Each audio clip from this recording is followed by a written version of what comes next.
La Colonie is a comedy by French playwright Pierre de Marivaux, published in 1750 in the journal Mercure de France. When it was first performed at the Comédie-Italienne on June 18, 1729, La Nouvelle Colonie did not gather success and was only staged once. Marivaux cancelled all the shows and did not publish, but he rewrote the play and reduced it to a single act composed of 18 scenes. This new version was performed and published under the title La Colonie. It is more than a baroque play, a satire of society denouncing the institutions of Marivaux's time. On an island in the middle of nowhere, women have decided to seize power.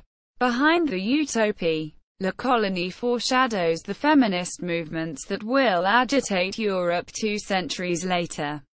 Despite its politically and sexually conservative ending, this ironic and rich comedy raises many modern issues, and made Marivaux into a forerunner of female liberation. Characters: Arthénice, noblewoman; Madame Sorbonne, craftsman's wife; Mr. Sorbonne, her husband; Timogene, nobleman; Lena, Madame Sorbonne's daughter; Percinet, young man of the people and Lena's lover; Hermocrate, gentleman and philosopher; Troop of women, nobles and poor. Plot: a group of men and women from a conquered land are forced to take refuge on a desert island. They decided to establish institutions and vote for 2 governors for the island. Lord Timogene for the noble party and Mr. Sorbonne for the people.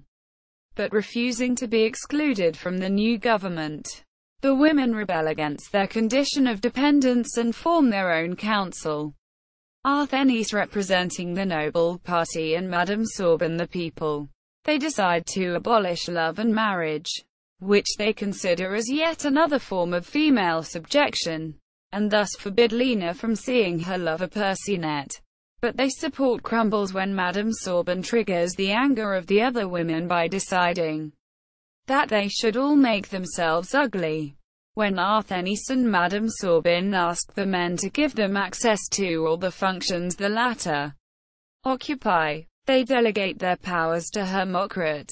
Timogene find a solution to overturn the coup d'état by pretending they are being attacked and sending the women to war.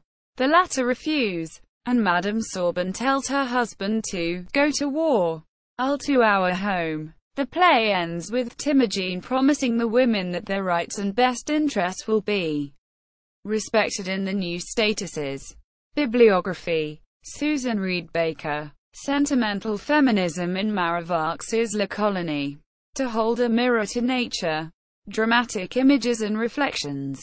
Washington. Up of America. 1982. p. 1-10. Derek F. Conin. Old Dogs and New Tricks. Tradition and Revolt in Marivaux's La Colonie. British Journal for 18th Century Studies. Autumn 1988. 11. 2. p. 173-84. Peter V. Conroy, Jr. Marivaux's Feminist Polemic. La Colonie. 18th Century Life. October. 1980. 6. 1. p. 43-66. Peter V. Conroy. Marivaux's The Colony. Signs. Winter 1983. 9. 2. p. 336-60. Walter C. Kraft. Marivaux's Feminism in La Colonie. Proceedings. Pacific Northwest Conference on Foreign Languages. Corvallis. Or. State U. 1974. p. 208-11.